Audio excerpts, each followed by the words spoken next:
Welcome everyone to Mail Fuzz TV. I am Peter, that is Connor, and we are going to talk about Star Trek Deep Space Nine, Season 1, Episode 2. It's called Past Prologue, so full spoilers for the episode. This one has the coach from D3 The Mighty Ducks as a Bajoran. I knew him from somewhere, and I had to look him up, and I was like, where's this guy's face from? I know him.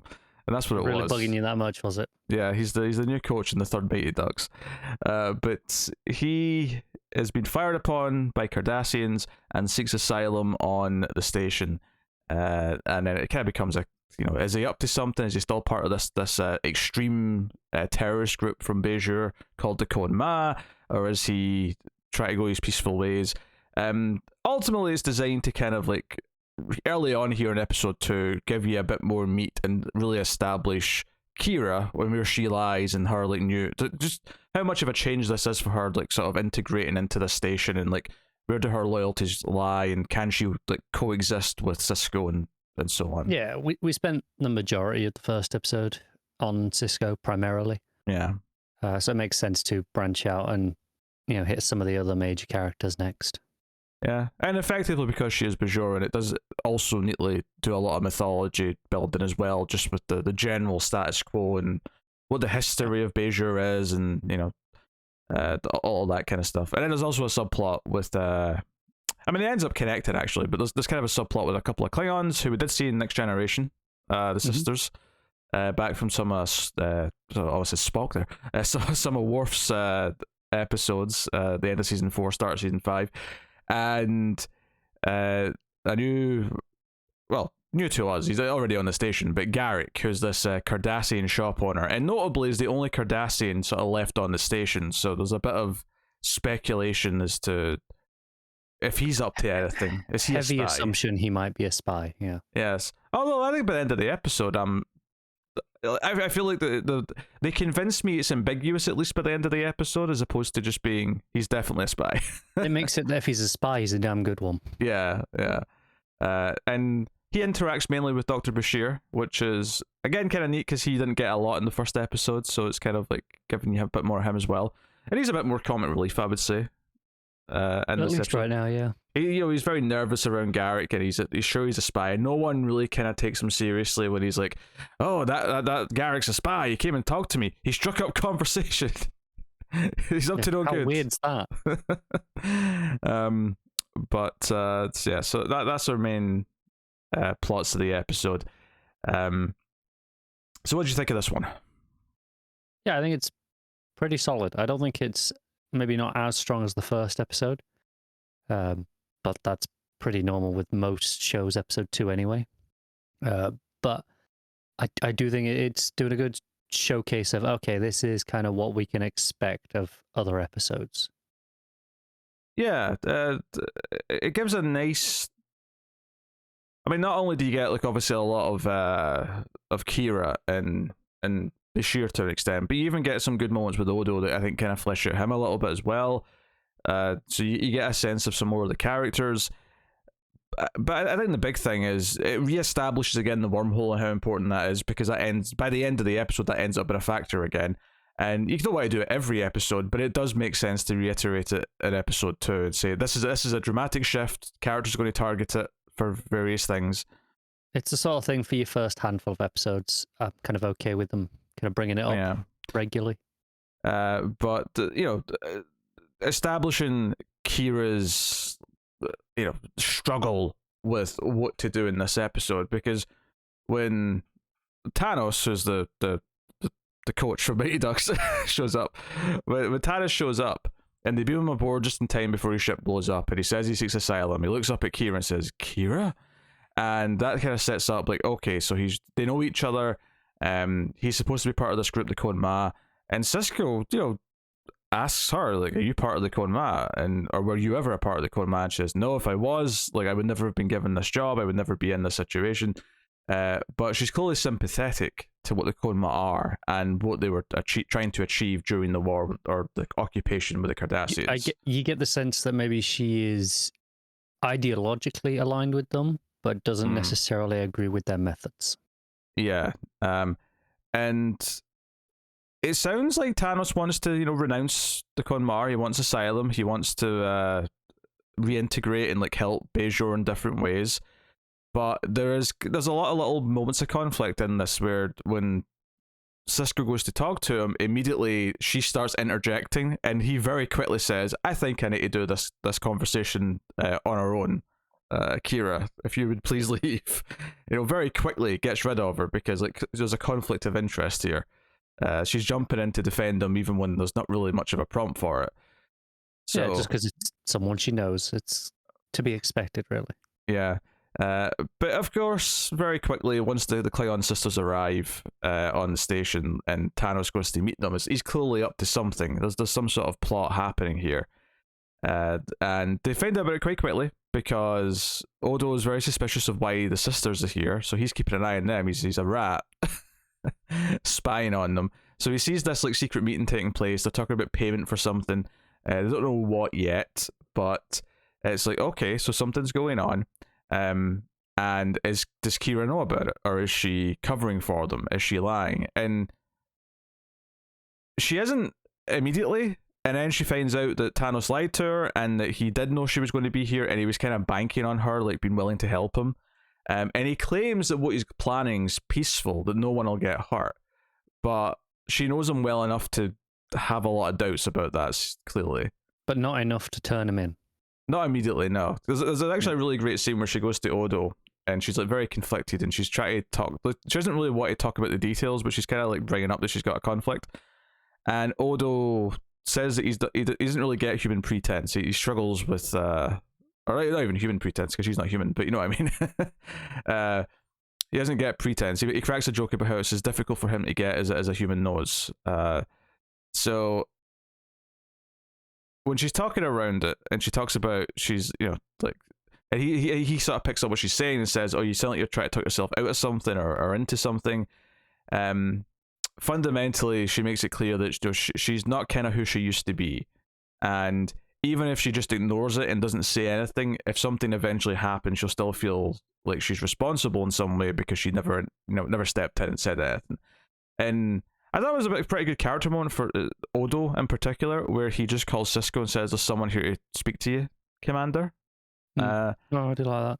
And I think it's important for Kira as well to kind of early on establish that she will eventually make the right choices, because we do want her to be, she's one of our protagonists on the show. We've got to like her. That tends to help, and having her come to these decisions before things get too far is pretty important. Yeah, that's important, and it really plays like how Thanos is kind of manipulating her. Like the first time, one of the first things he says to her is, because she says, "I'm the same old Kira," and he says, "Oh, wearing that uniform, I wasn't sure if you would be." And he's kind of poking at her, saying, "Oh, you're not, like, you've forgotten your ways. You're in bed with the Federation and things like that." And likewise, she immediately tries to go over Sisko's head because Sisko's not immediately granting him asylum, and goes to the Admiral. And I actually kind of appreciated that almost the very next scene, the Admiral calls Sisko and says, "Why did this Bajoran lady call me?" She tried to go over your head. Deal with this. She interrupted an important staff meeting. This is your job. Yeah. So right away it kind of establishes that that some of that initial conflict that we've got between these two lead characters. But we established in the first episode a lot that she didn't necessarily really want the Federation there. But, no. Again, she's trying to work with it, and this is here where she's trying to bend the rules and kind of work within the system that she's forced to, but kind of push the boundaries as much as she possibly can. Yeah, and she, at the end of the episode is pretty symbolic, where it's, her and Sisko walking down the hall side by side. It's kind of making it clear at the end that they've found some common ground. And it's right after Thanos calls her a traitor, because she says, things have changed. We don't do this way anymore. And after she gets that insult, she walks down side by side with Sisko, and it's like, okay, they're forming something new. And there's a lot of, it's actually kind of neat because early on in the episode, Odo makes a comment about the Cardassian system and says, it was very, what was the word he used? I can't remember, but he said it was simple. Like, for all the bad things that it was, and for all whatever it was a very simple system. And later on, when Kira's talking to Odo, she drops a line about things were much simpler when she knew who the enemy was. So, the idea that before in Bajor, it was very black and white. There wasn't really much, like, grey area. It lines up with, again, why their government is kind of a mess right now, because before it was easy. Everyone was just anti-Cardassian. That top priority over everything else. Now, other problems have arisen. Yeah. These are the villains, and so on. So it's setting up, or it's not even setting up. It's kind of like establishing a lot of things with these characters early on. That gives them a little bit of an arc here at the start to kind of set up their sort of working relationship going on, where they're going to have more of a shared goal. And thematically, it's establishing again the show just being more in those shades of grey. It's not going to be just simple morality questions that even Next Gen tends to fall into for the most part. This is going to take things from a different angle, perhaps. Yeah. Probably a good time here to jump across to the Garak stuff, because this, they get information from that kind of informs where all the ending stuff of that goes. So we have a couple of fun scenes where Garak introduces himself to Bashir, but after the Klingons go to Garak and say, you represent the Cardassians, we wish to, they're going to sell Tanos over. Once they've made their exchange with him for money, they're happy to just sort of give him up for some payment. Those sneaky Klingons. How much are you offering? Well, we don't get to see the amount. We just know that they're disappointed with the first offer. They are, yeah. Yeah. Although, I mean, if you take this at face value and that he's not actually in communication with the Cardassians, he's just kind of like bluffing and making up numbers, basically. Because he's pretty much, yeah. Yeah, because he wants to help his new friends on the station, and he, in secret, in code, tells Bashir to be there so he can overhear like the details of what's happening. And Bashir is not very good at going along with this. He's like, be at the store to buy, because he's got a clothing store. I don't know if I mentioned that, but he's like, be at my store at 20:55 to buy a new suit. And Bashir runs to Cisco and says, I need to be there at 20:55, he says, to buy a new suit. This is too much pressure. He's up to something. And Cisco sort of rightly interprets it. Maybe he's trying to make sure you see or hear something. I think you need a new suit. Maybe you should go there at 20:55. Yeah, and it's very notable in the scene, if you're paying attention to what Garak's doing, he intentionally makes the Klingons say what they're selling to thing, because they're the first to know what to say, and he sort of enforces the idea, no, if this makes things more complicated for my people to pick him up, then we need to know what's going on.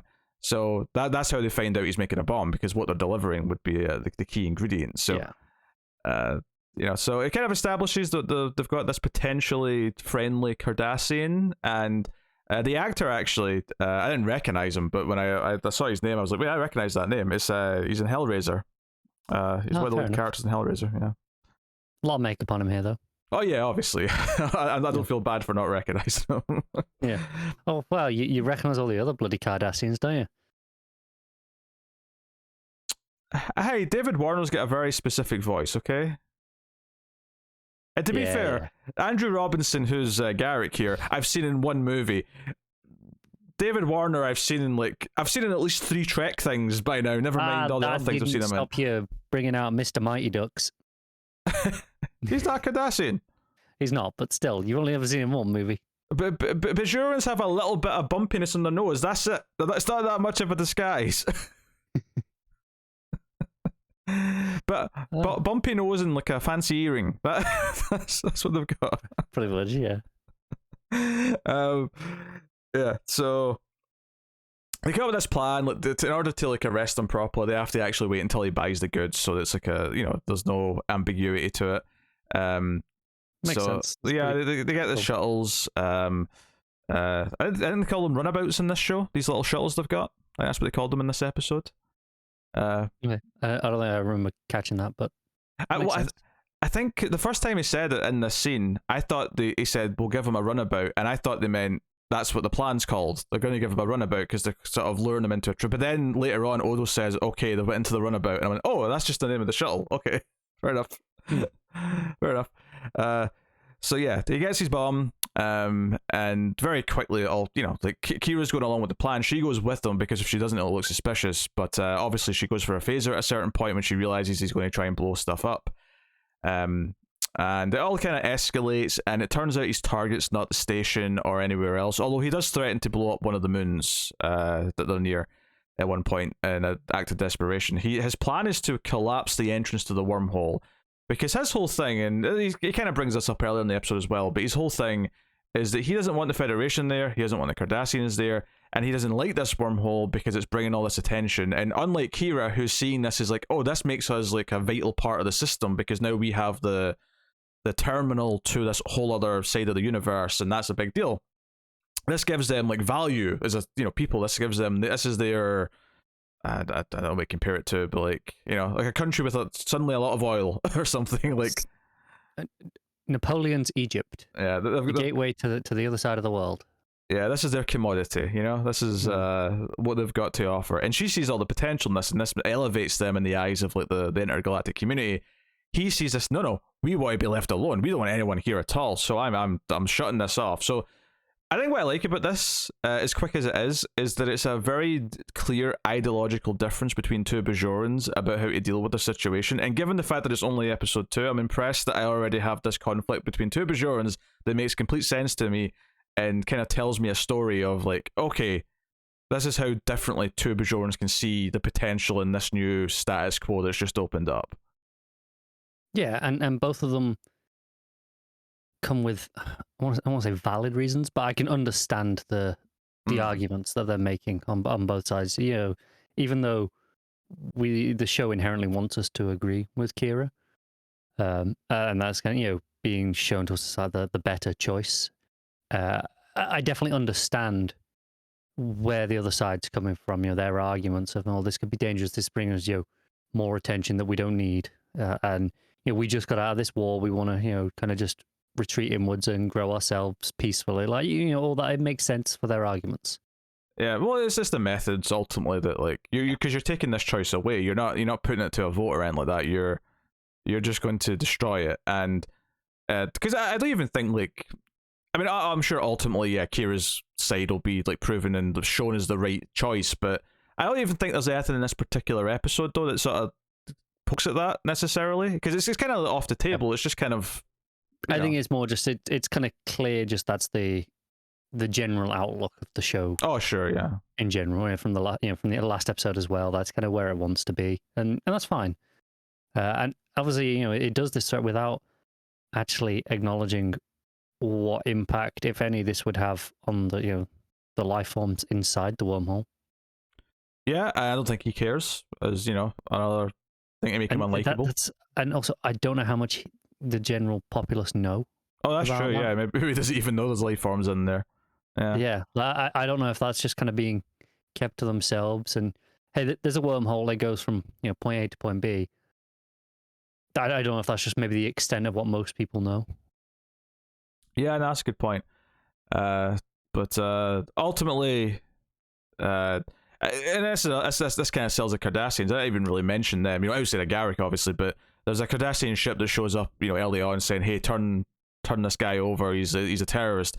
And I kind of liked it. By the end of the episode, the Cardassian is proven right. Like, he is. That's exactly what he is, and he's going to do something else that's bad. Like, as much as he's a dick about it, and he's I'm Cardassian, turn him over, and he's like, it kind of proves maybe you can't just dismiss everything they say. Yeah, they're not just like, they're definitely obviously villainous. They're kind of like what we originally had the Klingons kind of be portrayed as, but ultimately that doesn't necessarily mean that everything they're saying is wrong. And clearly with the character of Garak, they're exploring the idea that there's other types of Cardassians, and like we've seen kind of one type of typical military focused Cardassian, whereas maybe the home populace of Cardassia, assuming that's what it's called. I would assume so. Yeah.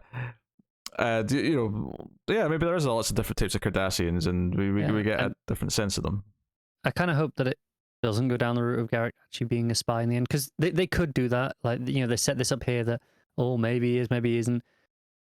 You could later down the line go, no, he's been playing the long game the whole time, which is fine, and it would probably have some impact for sure.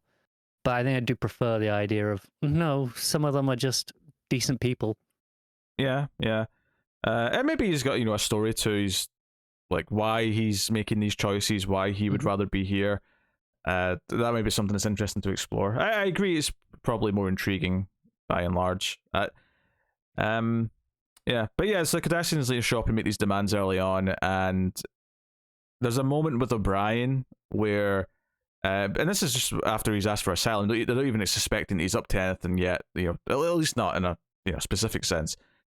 O'Brien turns to Sisko and says, like, having dealt with the Cardassians before, he basically gives his opinion and says, it doesn't really matter who it is, like, you don't turn anyone over to Cardassians because of what they do to people, which is a very interesting, like, even if he's the worst of the worst, you still don't turn him over to Cardassian because what they do is just too inhumane to comprehend. Even if they're right, even if he is a terrorist, which obviously it turns out he is, we deal with it ourselves. Yeah, but it pays off later on because when he's holding Kira hostage briefly, Sisko says, look, you either turn yourself over to me or I'm going to let the Cardassians deal with you. And I think it really sells that again with the Cardassians, because after a few seconds to contemplate that, Thanos does just give himself over. He puts down his phaser and he's like, no, I will be arrested by the Federation because I am not going to be arrested by the Cardassians. Yeah, Bajorans all know what that means. Yeah, probably better than most races and civilizations do.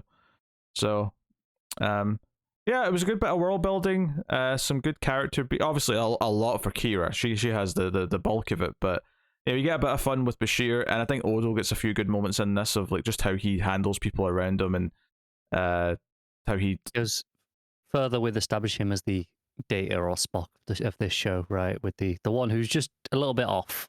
Yeah. Obviously, in a slightly different way as well, though, because he, that way that he appreciates like authority and order is a little bit different to just the curiosity of Data or just the hard logic of Spock. So there's a bit of a difference still, but he's still very much definitely his own character already. I'm not taking that away from him, but more just okay, that's his kind of role on the show for sure. Yeah.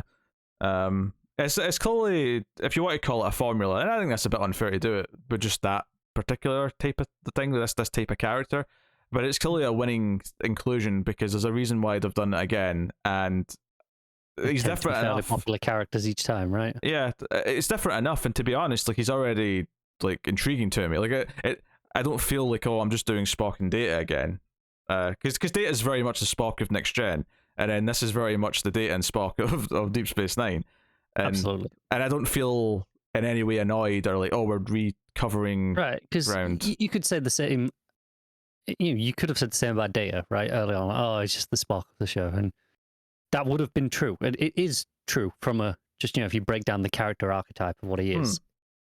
But clearly, he is a very different character, and in his own right. And I'm sure Odo will be as well. The more we get to know him. And to be fair, as well, I think like you could do that with a lot of the characters. The only reason why we point it out with this particular one is because it's so distinct, and it's because it's the alien character as well, and it's such a unique type of character. Whereas a lot of the other types of characters on the shows, you get in almost every type of show, or at least any type of show that has similar types of plot. But because it's a sci-fi show, and because like Spock was a very unique idea for Star Trek at the time, and like continuing that on into these.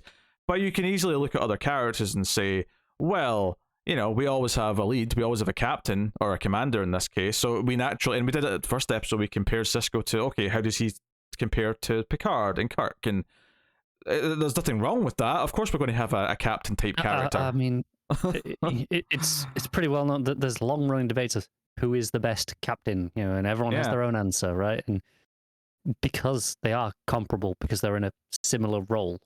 Yeah. There's nothing wrong with that. Again, they're all distinct characters still. Yeah. I wouldn't say every single character has a parallel on Next Gen or the original series, but there's definitely some you could pick out and say, there's kind of like, or some are like amalgamation of filling these two characters types of role, but there's this new one that's kind of created. It's just kind of natural. If anything, you'd almost say that Odo has a little bit of Worf in him as well, being the security guy. Yeah.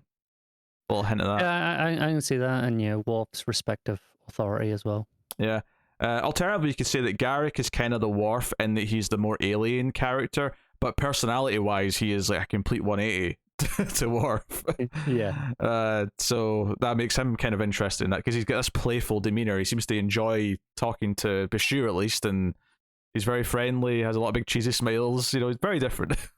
Yeah. Whereas with Bashir, I don't think we've spent enough time with him yet to get a handle on if there is a parallel. You know, I don't think it's as immediately obvious, but if there is one, I don't think I quite know what it is just yet. If I was to say right now, I'd say it's Wesley, but you know, it's very unfair though, isn't it? I mean, obviously, you know, Cisco's son is the obvious, like, just because it's the kid, but I mean, yeah. I don't think there is a direct comparison. If anything, I don't know if the other shows have just based on the comic relief he's had in this episode. I don't know if the other two Star Trek shows so far have had this type of character yet, and maybe this is like a sign of the 90s coming in, because the 90s would have characters like this where they have one who's a bit more sort of nervous and comic reliefy or something, you know. Yeah, it's a pretty common character trope to see in a lot of TV shows at the time. Not necessarily the Trek shows we covered so far, but a lot of TV shows in general. Yeah. I welcome it enough. I don't have a problem with the character. Oh no, trope. me either. It's not a complaint. And especially in this case, given that there's not really been one in Trek so far, so it feels like a fresh addition. Yeah. And obviously there's comic relief in Trek, but like I don't think there's been a character quite like this though yet. No, in a lot of ways, the closest we've had to like the stock comic relief has been kind of probably like Data, where it's like the comic relief comes from him misunderstanding and kind of his misinterpretations of things, right? Maybe a little Chekhov in the original series. I guess, yeah. As more culture clash, kind of, you know, like yeah, maybe, I don't know.